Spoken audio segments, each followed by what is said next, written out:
Chapter 28.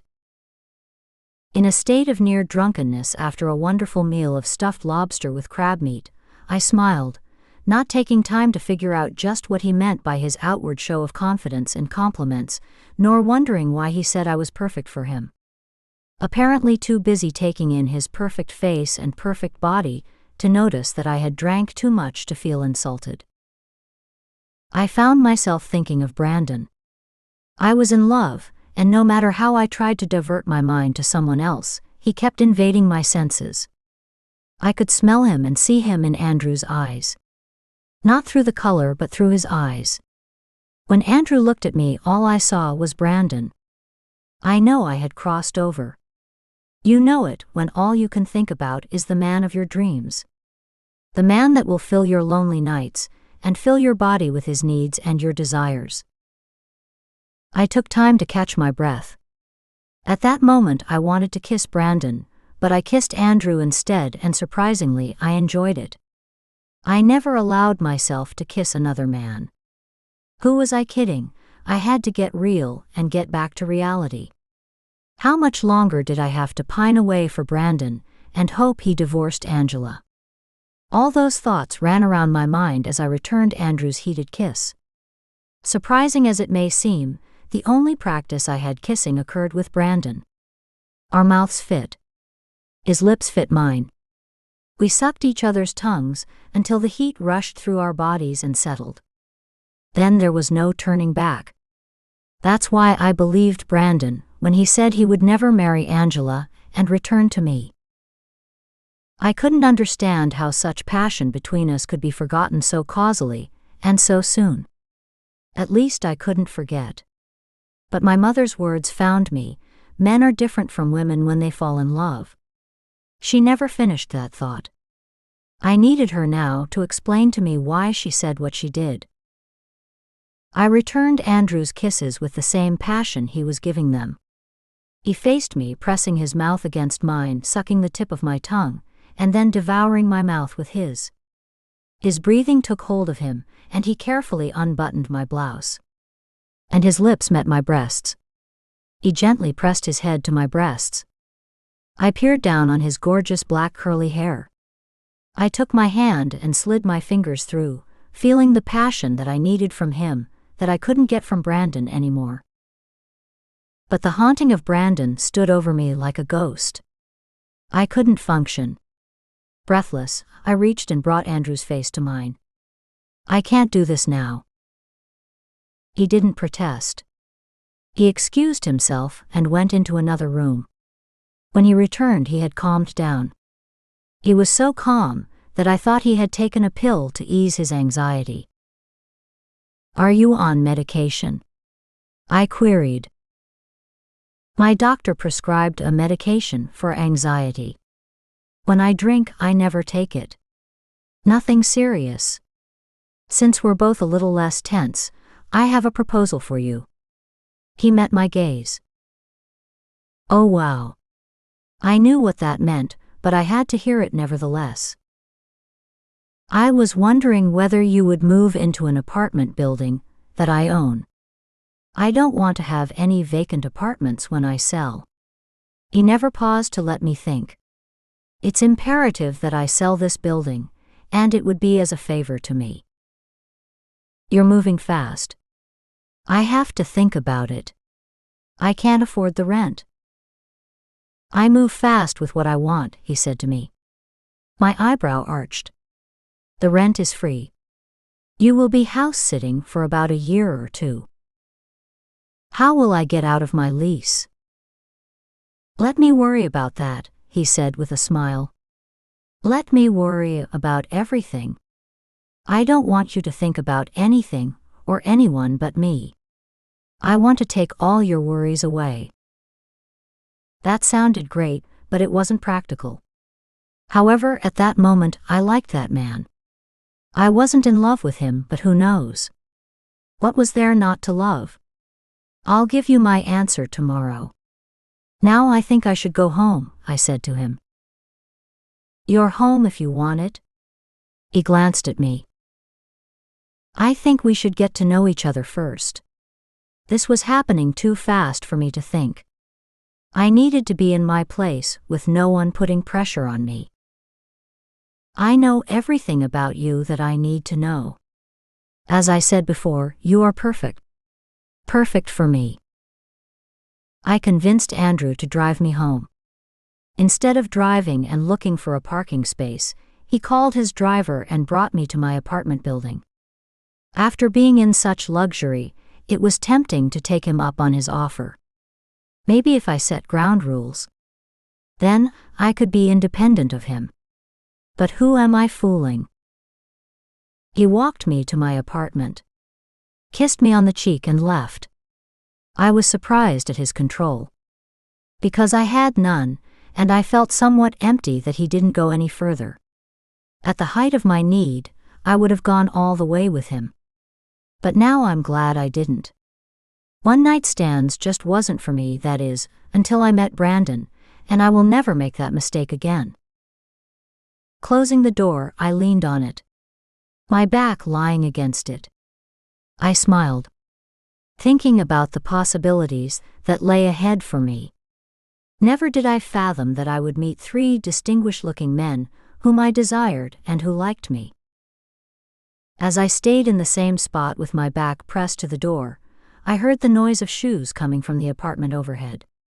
Then the sound of spike heels making a sharp sound on the floor, and then the sound of heavy breathing and screaming, "Fuck me. Fuck me," here on the floor. After the screaming died down, I heard a thump and bump and someone rolling and breathing hard. Then the peal of endless laughter. That did it. I had instantaneously made up my mind. "I'm getting out of here," I murmured. The uneven noise with the heavy moaning and groaning frightened the resident cat. He ran under the bed, and when that didn't provide enough refuge from the screams of sexual satisfaction, he darted for the open window and down the fire escape. I pound on the ceiling with a broom to get relief from the woman's constant moans. My buzzer rang and I jumped. If it's the neighbor, I had a few choice words for him. Furious, I threw open the door. "What are you?" "I came because I wanted to see you." "Oh shit. What is Brandon doing at my door again?" That was another reason I plan on taking Andrew's offer. I needed to hide from Brandon. I felt so weak around him. "What is it you want?" I said with a loud, harsh, cold voice. I stood close to the door shouting, "I just returned home." The guy across the hall opened his door and shouted, "Stop the noise. We're trying to sleep." I felt embarrassed. "Come in. I don't want my neighbors seeing you." I know 2 men in one night might be too much for them to digest. My hand covered my mouth. He caught me off guard with his remark, and I was furious. I was speechless. I never knew him to be cruel. Maybe it was the truth he valued more than hurting my feelings. "I saw you getting out of Andrew's limo," Brandon said. I could see his eyes and I felt weak and confused. Here I had a chance to start over, and I was falling for Brandon just by looking into his eyes, which were like sapphires. I stood to the side, and he walked into my apartment. I closed the door with my back to the door and said, "What are you doing now, stalking me?" "Don't say that, princess. Don't call me a princess. I don't want you to call me that anymore. I don't feel like one." "You will always be my princess and no one else's," he said, walking close to me and pressing my back close to the door with his body. I tried pushing him away, but his hard body wouldn't budge. "Please," Brandon said. "What?" I asked. Then the sound of a woman screaming, "Fuck me. Fuck me," proved too stimulating. They were at it again. The last man to make love to me was Brandon, and after reaching my height of arousal with Andrew, I opted for home instead. I didn't know how much more I could take before I broke, and who I would be with when this happened. "You need to go home," I demanded. "You should come with me." You don't make any sense, I said, peering into his eyes. He leaned in and kissed me soft. Then I felt his heartbeat faster and he tightened his hold on me when his tongue entered my mouth, making me hot and moist to my core. His hands caressing my arms, up and down until chills broke free. Brandon rubbed his body into me, and I felt his hard penis, and I felt the rhythm of his blood pump strengthening it. He was out of control. I was out of control. He pulled away. I want you to tell me what I just heard that woman say to her man, fuck me. My eyes lowered. Have I embarrassed you? I shook my head yes as he held my face with his hand. Why are you embarrassed with me? I made love to you and you made love with me. You were on your period and I enjoyed every bit of you. I have done things with you that I've never done with Angela. So you admit you've made love to her, I said, angry and pushing his chest away but not succeeding. What did you want me to do? I'm a man, and for God's sake I've been married to her for 5 years. I didn't want to be dishonest to you by sleeping with another woman, but it happened. He saw my eyes narrow and he said, it wasn't the same as making love to you. I will tell you that when Andrew makes love to me. His brow furrowed and his eyes darkened. Don't do that to me, Tyler, he warned. What about what you've done to me? Just tell me what I can do to keep you. Nothing. If you don't love your wife, then divorce her. What do you think I've been trying to do? But I can't find her. 1 minute she's in Amsterdam, then Germany, then Russia. I've got my private detectives day and night, trying to locate her. I relaxed. He was trying. I felt calm. Chris said that she was in Paris shopping. Can't you track her spending? I never thought of that. All I've been thinking about is you, and that damn building I'm trying to purchase. What do you want me to do? Feel sorry for you? I have a life, and I can't put it on hold until you decide to get your life in order, I said to him. I need you so much that I can't sleep at night, he said. The sound of my door buzzer was loud. I never noticed it before. I've never been this close to the door when it rang. I turned and looked through the peephole. Oh my God, it's Andrew, I whispered. What's he doing here again? Brandon gazed at me. Don't answer the door, he whispered. I can't do that. I pulled away from Brandon and pulled the door and it swung open. I hadn't locked it with the shock of seeing Brandon. Brandon is leaving, I said to Andrew. No, he should stay. I have something to say to him, Andrew said, smiling, handing me a bouquet of red roses. I placed them to my nose, my eyes darting to Brandon. Andrew walked to the sofa and sat, making himself at home, as if we had been intimate. He had a smirk on his face. As you can tell, I'm interested in Tyler. I have plans for her. Brandon, looking nervous in his casual clothes, pulled up a chair and sat across from him. I was the only one standing.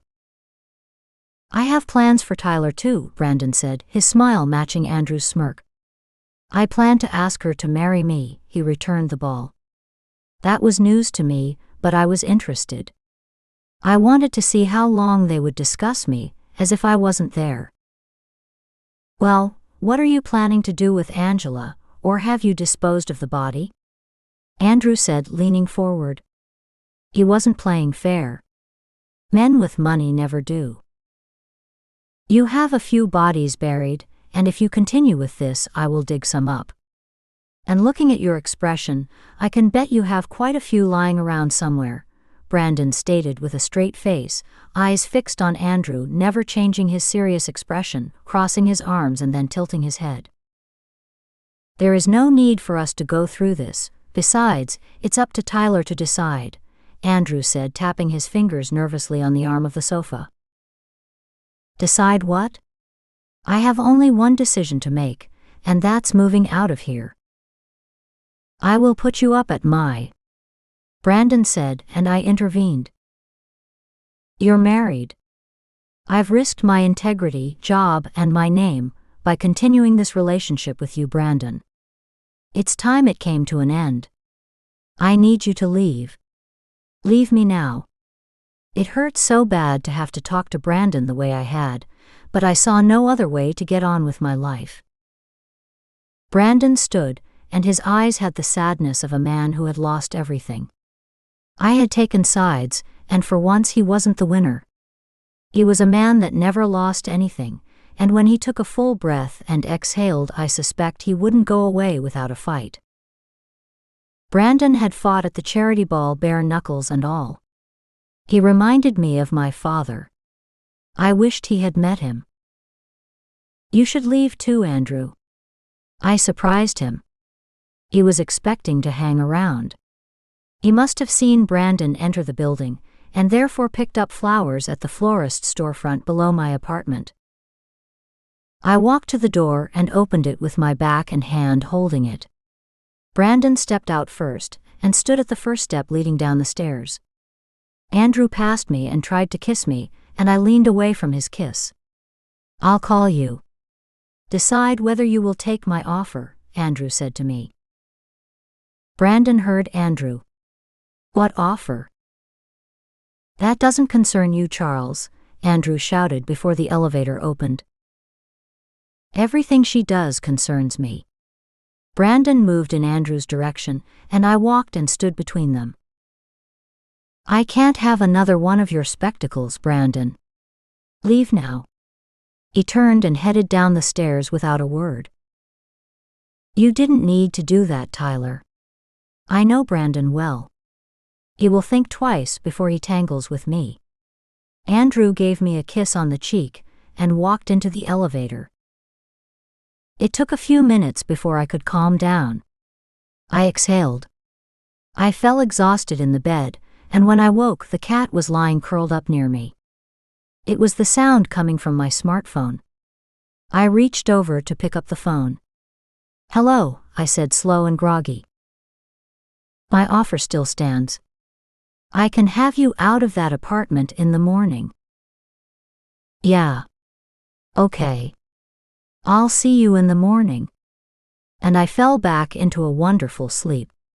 I can't remember when I've had such a restful sleep. I woke late the next morning. I jumped up forgetting that I hadn't fed the cat or put water out for him. I slogged to the bathroom to brush my teeth. I glanced down. There lay a dead mouse and the cat throwing it around. It suddenly occurred to me that I was the dead mouse, and Brandon and Andrew were tossing me around. What did they want with me that they couldn't get from any of the other girls that were clamoring to get into their beds? I knew Brandon's reputation with the girls, but what was Andrew's thing? I decided to contact Chris. I slipped on a pair of gray sweats, but before I could comb my hair and put lip gloss on, my bell rang. Rushing to the door and hoping there wasn't another event like last night, I slowly opened it. We're here to move you. What? I'm not moving. Miss, here are the forms with orders to move your belongings from this address, and here's the address we're taking them to. I glanced at the order, and then it hit me. I agreed to take Andrew's offer. I remember now, I was half awake. I considered protesting, but who am I fooling? I needed to get out of this rat trap, and what better reason than to do it now? The furniture stays here, I said. Everything else goes. The cat. The large balding guy said, pointing. He wore a blue work shirt with sweat marks under each arm. My eyes glanced at the cat who had rushed to protect his morning meal. He had dragged his prey into the living area and was playing with it.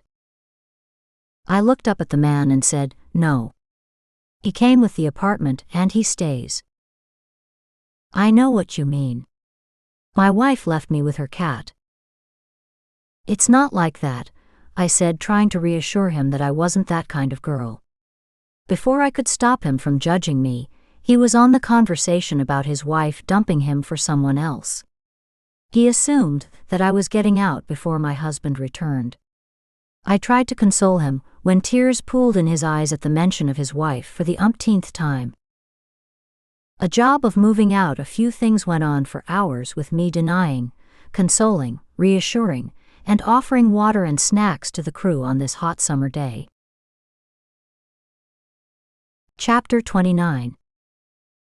The owner of the moving company, Rizzoli and Sons, whom I had developed a relationship with, suddenly changed and started calling me Miss when I arrived at Andrew's apartment. It was a penthouse apartment overlooking Central Park. I climbed out of the mover's truck, and the doorman greeted me with a smile. He called someone to show me the apartment. But it is what it is, a fucking penthouse. Not just anywhere, it overlooked Central Park. Rizzoli. Yes, miss. Please don't call me miss. I saw his judgmental eyes and I couldn't stand it.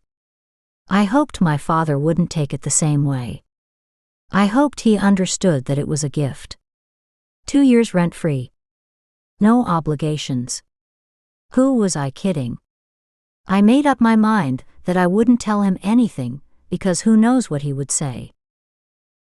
I have to be professional, miss, Rizzoli said to me, jarring me into reality. You weren't being professional when we were at that dump in the village. You called me Tyler, I said, my feelings a little hurt. I liked him, and now because he thinks I'm rich or leaving my husband for a rich guy, he's looking at me differently. Where do you want these clothes, miss? I had given up. If he wanted to call me miss, so be it. Put them in the closet in the bedroom. There are 4 bedrooms, his helpers said, sticking their head around the corner and shouting. Then put them in the largest or smallest one, I don't care, I said. All my worldly goods were deposited into a closet in this mansion in the sky, and in that closet still room to fit a king-size bed. Wait. I have a tip, I yelled. Don't worry, miss, it's all taken care of. He took a few steps to the door and turned.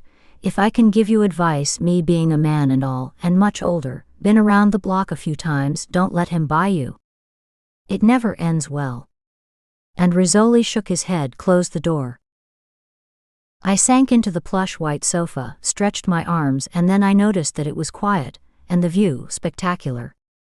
The panoramic glass afforded me the luxury of standing in the clouds. They were so close I knew I could touch them. Finally, peace. I must have fallen asleep because I didn't hear the buzzer, and then a key in the door. I looked up and before me stood Andrew. My eyes grew large. No, I promised you that the apartment would be yours. I looked at him and didn't say a word. Here are your keys and a bottle of champagne. He opened the door, and when I thought he would leave, he pushed a cart in with 2 glasses and a tin of caviar and crackers. He reached into his pocket and used the corkscrew to uncork the bottle. I opened the tin of caviar and with a small spoon spread it on the crackers as he poured the wine. One day Chris forced it on me, and surprisingly I liked the smell and taste of those fish eggs. We sat down and quietly took in the breathtaking view. Never have I seen something like this before. You should see my apartment in Paris. And he smiled with a seductive grin. What a handsome man, I thought, and he wants me. When I downed 3 glasses of champagne, Andrew leaned over and kissed me on the lips. The kiss was soft and gentle, a little less than the one before. It was a shy kiss, not like the heated ones I experienced with Brandon. He placed his hands to my face and said, "Can I take you to dinner tomorrow after work?" "Yes. That's the least I can do," I said to him. He was a perfect gentleman. I wanted to see more of this man. He stood and walked to the door. And I followed him. He turned, "Tell me to stay." "I can't do that," I said. "Is it Brandon?" "Yes, somewhat. But not all has to do with him. He put his finger over my mouth. You don't have to explain to me. When you're ready, I'll be here. Besides, I want to take you to Paris. I wrapped my arms around his neck and kissed him on his lips. He was so handsome, good-natured and sweet that I could see myself falling in love with him, but not now. I wasn't ready. I still had to extricate Brandon from my mind and body. Can we take it slow? I don't know you. I want to know this man in front of me. Then prepare yourself for a proper whirlwind romance. The flowers will never stop until you say you have had enough. Or that you will marry me. Can you handle a man falling in love with you at first sight, where you will find it hard to breathe? I don't know, I said with a chuckle. It might be fun. Well, you have never had Andrew Blake fall madly in love. I don't think you can handle it.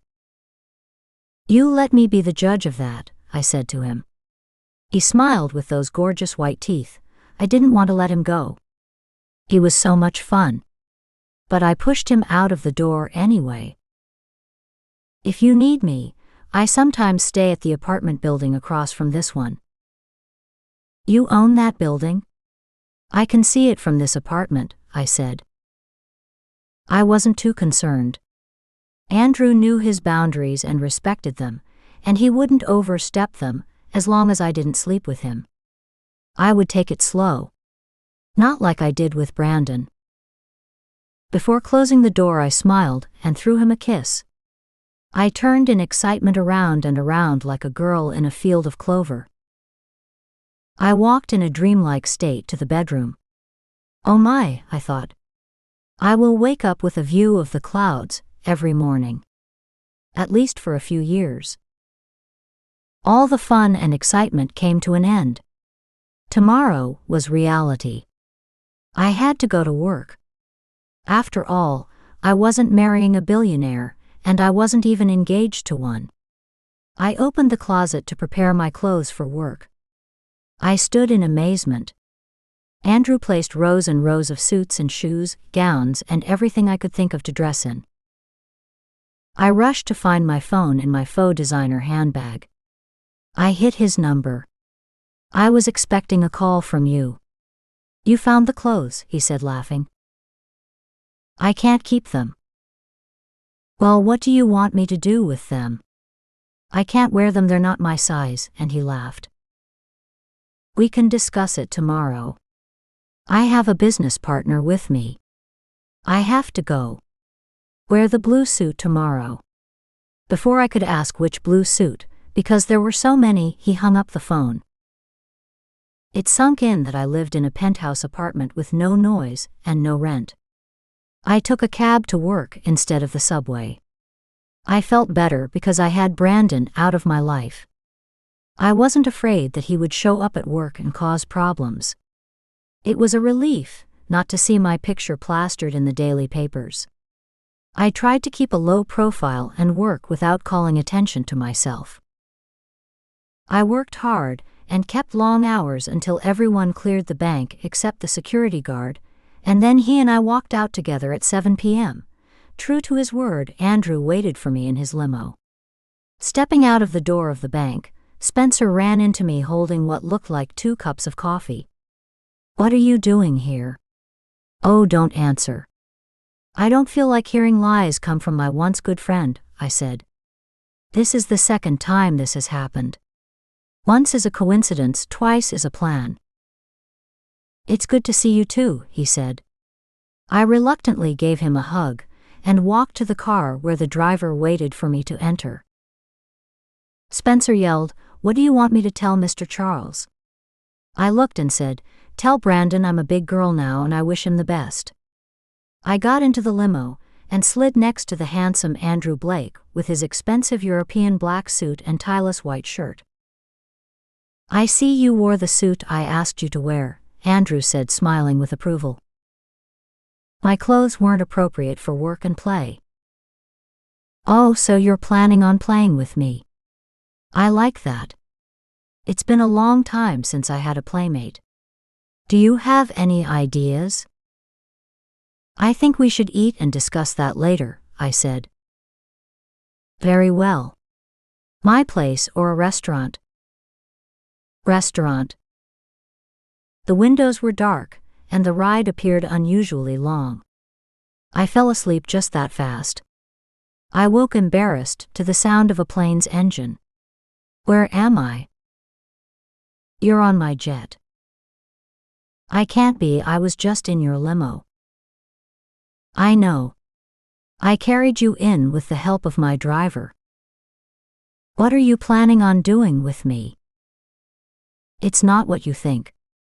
You're too old to sell abroad, besides I want you for myself, he said, laughing and enjoying the joke I was yet to catch on to. My father will pay you ransom, I said with a serious face. Does he have $1 million? I hear that's what you're worth, Andrew said with a straight face. He can work out a payment agreement, I said, frantic. He burst into a big laugh. He couldn't stop laughing. Did you think I would do anything against your will? I promised to take you to Paris. What about my job? I do business with that bank, and I informed the manager that I had property to see in Paris, and I needed your expert opinion on a fair price. I wouldn't know a fair price on a building in Paris or New York. Don't worry, you don't need to know anything. I won't tell if you don't. We're eating at this restaurant and fly home tonight. With the jet lag, you should be ready for work in 2 days, maybe 3. I had heard of jet lag but wasn't quite sure. Chris said you couldn't explain it to someone, they had to experience it.